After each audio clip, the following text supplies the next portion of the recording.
introduce to you is a man without compare. He's the man that every woman wants to be married to. And let me tell you why. I'm sorry. Phyllis finds this quite funny, but let me tell you why every woman wants to be married to Robert Kilgore. One of the reasons every woman wants to be married to him is because he's very handy. He can build and fix anything. He is also an excellent cook. And I hear that he fries fish so well that you could actually have one of those rent parties and sell fried fish. He is also super dependable, and how many women know that that's very important for a man to be? He can also tell a good story and a mighty good joke. And let me tell you something that I learned even as I was a child, that any man who can sing, no matter what he looked like, how big he is, any man who can sing will win the hearts of women. So we got somebody who's handy. We have someone who's super dependable. We have someone who is he has lyrics, that's what we call it. Somebody who got conversation, and he's a preacher. I mean, he can also motivate you and inspire you to go the distance. I met Reverend Kilgore at Hillside International Truth Center, and one of the things that I could say about Reverend Kilgore, because once you've gone through the ministerial school and you're coming out, sometimes going into the church can be kind of scary. You don't know how you're going to be accepted and those kind of things. But Reverend Kilgore was always that welcome mat. He was a person that we all knew we could go to. He was a person who would always listen. He was a person who a lot of us considered Papa or brother or uncle, but we knew that Reverend Kilgore was there and that Reverend Kilgore was in our corner. Reverend Kilgore is also known for being one of those who made a way possible for many of us to actually be in this hotel tonight. You know, when you think about activism, it was the young people in the 60s who went against the grain. You know, a lot of times we shelter our young people today, but it was those young people who sat at counters, you know, who were spat on, who were called names. And Reverend Kilgore was one of those who started a movement of sit-ins as one of those young persons who sat at the Woolworth counter in Greensboro, North Carolina. So we applaud him today for all that he has done as a civil rights activist. We applaud him for all that he has done as a father. He has 4 children. He has 7 grandchildren.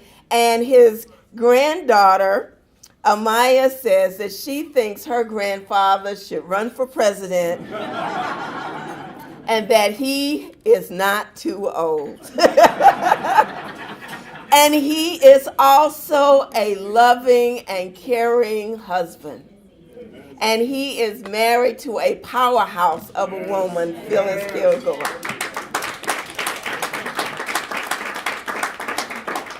So we thank you, Papa Kilgore, for being here tonight. And we thank you for being a model for all of those men with all of the wonderful attributes you have. But most of all, we thank you so much for loving us, for being that caring light, for being that person who always has a shoulder broad enough for all of us to lean on, to cry on. Thank you so much, and we look forward to your message for all of us this evening.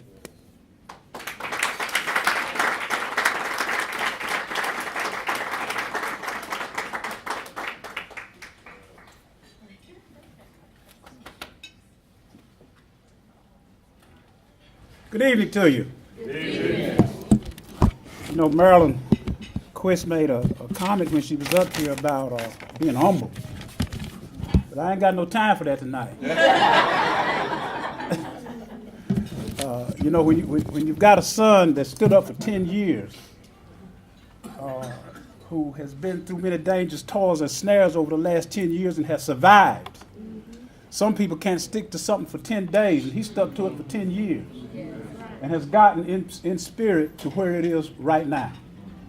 And it hasn't quite seen where it will be. So, Marilyn, I'm going to put off being humble until, at least till tomorrow. Okay?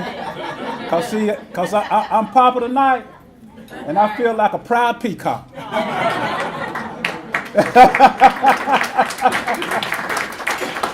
And I want to tell my son, congratulations on all that you've done.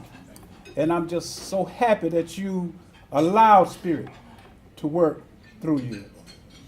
Because someone said earlier that there are times when God speaks to us and we don't listen. But we pay the price for it. You know. So I just want to extend that to you. Also, as Reverend Angela had said earlier, my lovely wife, who is here with me tonight, and I get emotional when I talk about her because she's been through quite a lot over the last 3 years, health-wise. But thanks be to God, we serve a God that can guide us through anything. And I'm so happy that my daughter Megan and my granddaughter Maya did come down from Chattanooga this evening to be with us. And, you know, it's nothing like family. And I have, thanks be to God, I have a pretty large family. We're close. But the extended family, as far as I'm concerned, Djehuty mother is just like mine. I took him under my wings years ago. He was coming to my Wednesday night class. And he would always have questions. And I welcomed it. I welcomed it. And if I did not have the answer, I would find the answer for him. Yes, sir. So he and I grew close. I could not be closer to him if he were my blood son. For I know he is my spiritual son, and I will always relish that. Because things do not happen by happenstance. They are God ordained. And it's up to us to accept it or to reject it. Praise be to God.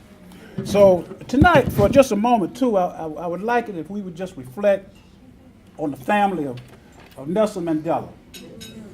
And just let us be conscious of a man who made his mark on this world. I mean, there are a lot of us that are a lot freer today because of him. Because of the 27 years that he spent, and he did it so courageously, that he spent in prison.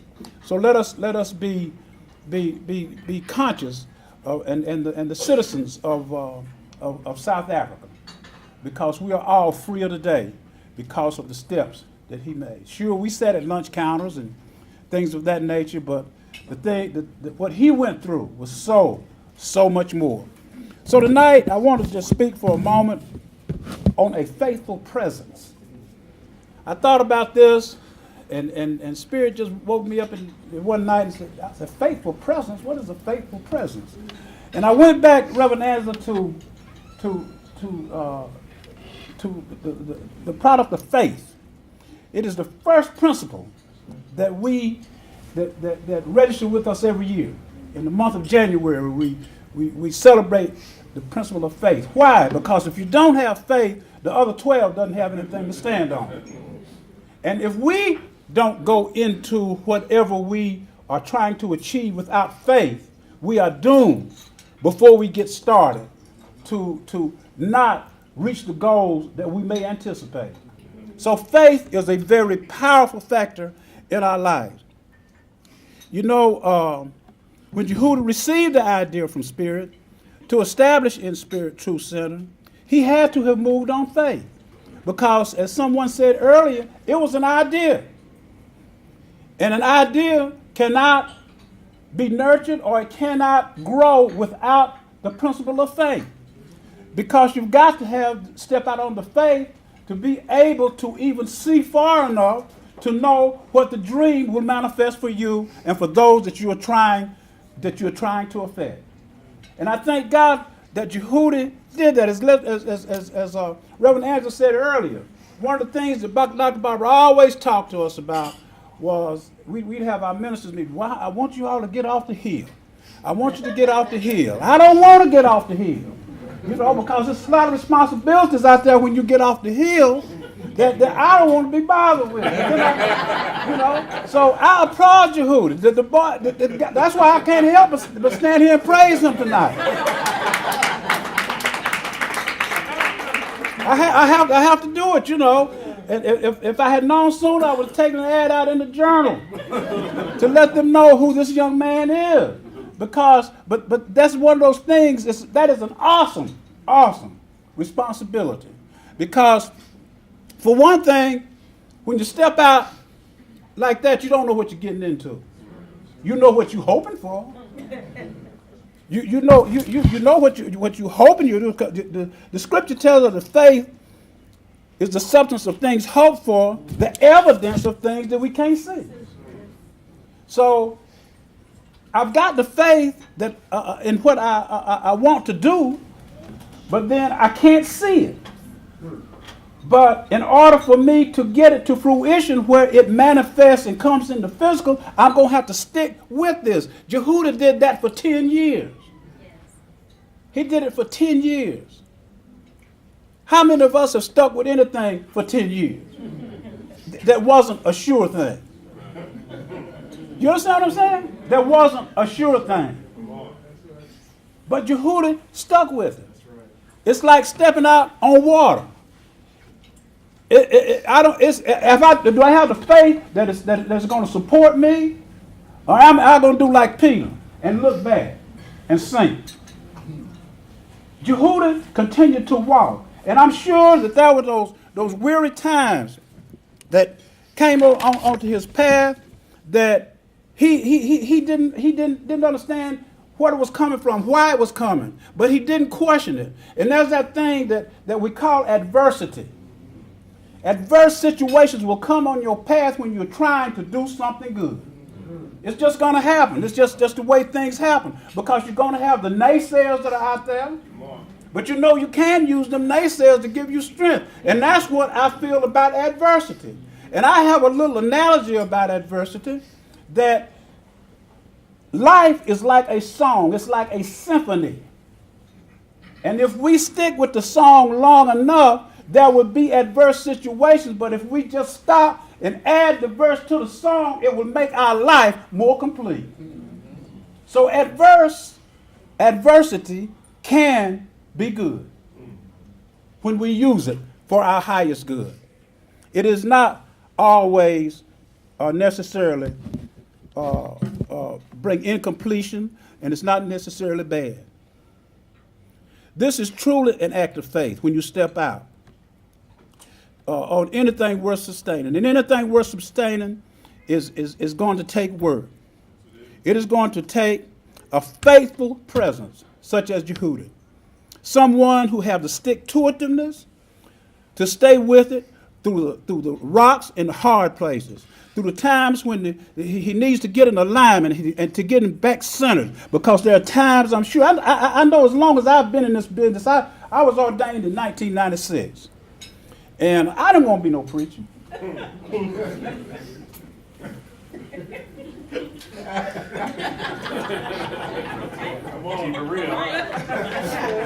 I didn't. And folk telling me, well, folk was calling me Reverend. Don't do that. Don't do that. Folk would walk up to me, Reverend, and I would do little speaking things at the church, and they'd come up to me, well, Reverend, you just need to go on and do it. And I had an uncle, a long-time pastor out in Los Angeles, California, Second Baptist Church, that sat me down with it. He said, son, nephew, have you ever thought about the ministry? I know, I hadn't. He said, well, y'all think you ought to think about it, because we would have these spiritual conversations. I did not know even then that God was working with me. I did not acknowledge it because I did not want to step out there in that territory. But then one day, Barbara King called me in her office. And she said, Kilgore, when are you going to do what you know you're supposed to do? I said, huh? She said, you know what I'm talking about. She said, don't look at me like you don't know what I'm talking about. She said, the ministry. She said, you know, it's in your blood. It's in your DNA. I said, it is? But then it started me to really thinking, because I was hearing it too much. And unlike Djehuty, who had the fortitude, and of course he was a young man, he's much younger than I was, to step out there on it. And then I finally went ahead and pursued it. And here I am today, doing the best I can for anybody that comes on my path. Like Djehuty, doing the best he can, establishing a place that people can come, people of like minds, can come together in agreement. Where 2 or 3 are gathered together of like mind, there I be also. And he established a place like that. And I want to thank Djehuty tonight for taking God out of the box. Because so many of us, somebody said earlier, well, you know, we all came from the Baptist church. Most of us did anyway. So we had God encapsulated in this little thing that was comfortable for us. But you know, if you really give God his just dues, sometimes it's going to get mighty uncomfortable. Because you're going to have to go places. You're going to have to do some things. You're going to have to say some things to some people that they don't like. You don't want to say it, but you got to be honest to yourself. To be true to yourself. Djehuty went with me one day, some years ago, you probably remember. He said, Rev, he said, I just want to ride with you one day to go visit the sick. Those who were in the hospital. He and I spent a day. We traveled from one end of the city to the other, did we not? And at the end of the day, we were headed back to the church. He said, Rev, he said, how do you do it? And my answer was this. I have to do it without thinking about it. I have to just do it. Someone has to be there for those who can't be there for themselves at that time. So I took it upon myself. There was a time when I was working a full-time job in the corporate world. I had just gotten into the ministry, and I would get off the job at 5 o'clock in the evening, and I would go and visit folk. You have to take a responsibility like Djehuty did. Be willing to accept the responsibility. Come hell or high waters, I'm going to be there with it. Excuse my vernacular. But I'm going to be there with it. I'm going to stick with it. I'm going to be there for those who can't be there for themselves or who do not have the capacity to be there for themselves. That's why this experience of truth is so important to us. That's why it is so important that InSpirit, the InSpirit Center, goes from this day forward and grow, attract people, heal folk, touch folks' lives, and help them to understand who they are. Because so many people are in trouble today because they don't understand who they are as a child of God. And there's places like the InSpirit TruthCenter that will teach them and help them to understand who they are. We stay in trouble because we don't accept ourselves for who we really are. And the reason we don't, because we don't know who we are. Folk, when we tell folk, I love you, I bless you, I appreciate you, and I thank God for you, a lot of them folk look at us like we're crazy. Because they really don't feel that they have the power within themselves to do those things. They don't think they have the power of creation. They don't think they have the power to be able to lead someone, to touch someone's life and help them to turn around and go in a different direction. But we know that through places like this, that we can do whatever we set out to do and whatever we need to do to save society. We're not going to save everybody at one time, but if each one teaches one, if everybody that's in this room tonight step out of here and smile at some person, you may save somebody's life tonight. That could happen. That could happen because you don't know what the person down there at that door is going through. You don't know what the person out there that's parking cars is going through. He may be a step away from being homeless himself. And you don't know what the thought on his mind is. But Djehuty could walk up to him and say, look, brother, it ain't that bad. This too shall pass. And we all have to be willing to step out on that uncharted territory. We all have to be willing to accept the responsibility. Because I'm going to tell you something. Once you accept the principles of truth, you have a responsibility to society to go out there and make a difference. Because you have accepted the truth. Because, let me tell you, this is a movement. This ain't just no frivolous by night, and gone tomorrow. This thing is here to stay. Because this is what's going to change people's hearts, people's minds. This is what is going to stop wars and rumors of wars. This is what's going to take the Old Testament and turn the pages down and move on with Jesus' teachings. See, too many of us live in the Old Testament. Yeah. Yeah. Because it gives us excuses for wallowing in the foolishness. But see, when you step out on Jesus' teachings, now you got to be responsible for your stuff. But that's a mighty good thing, servant. Because now if we're responsible for our own stuff, we can do what? We can change it. We don't have to depend on anybody else to change it. I don't want to burn up my what I got?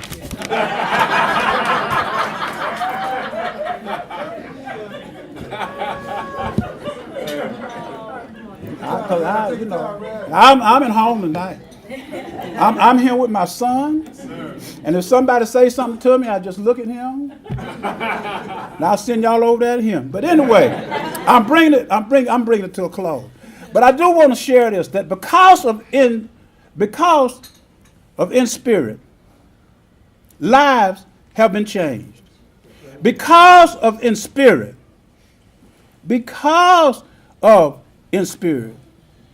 someone woke up this morning with the confidence that I can make it. Because of InSpirit, there will be people who will take another look at themselves and say, I need to make a change. Because of InSpirit, there will be things changed. We may not know how it happened, but it was because of the teachers that came through those doors. So the more InSpirits that we have, the more people we have that will go out and teach what we get from InSpirit, the better this world will continue to get. We know about the Statue of Liberty at Ellis Island, and there's an inscription on the Statue of Liberty, and it goes like this, a part of it. It says, give me your tired, your poor, your huddled masses yearning to breathe free. The wretched refuse of your teeming shores, send these, the homeless tempest-tossed to me. I lift my lamp beside the golden door. Now the lamp, we're talking about the lamp of truth. Now I'm going to give you some metaphysics for this thing.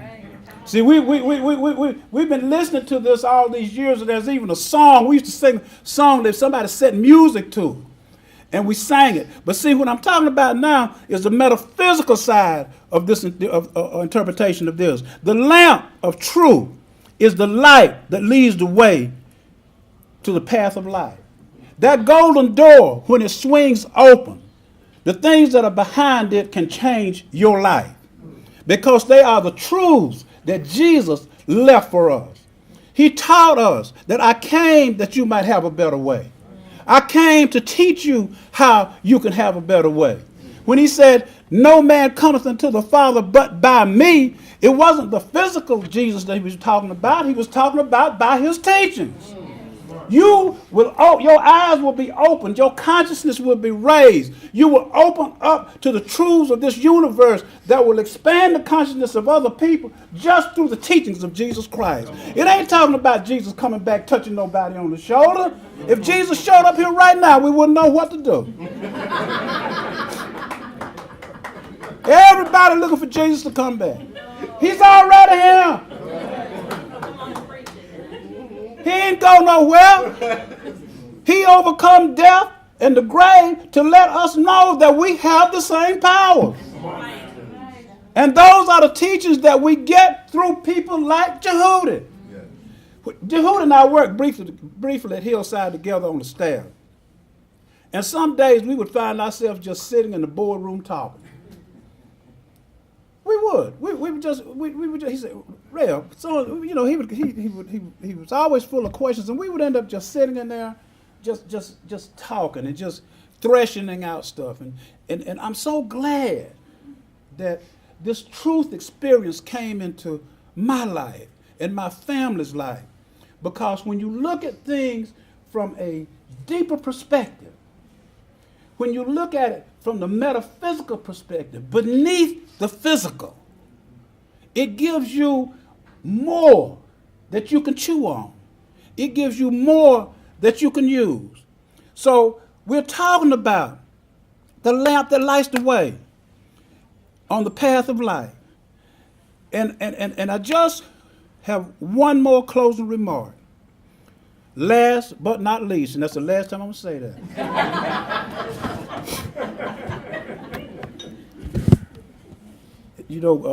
That's a good way preachers do that so that they can get another win and keep on moving. It said, it is written, and I'm saying this to the In Truth experience.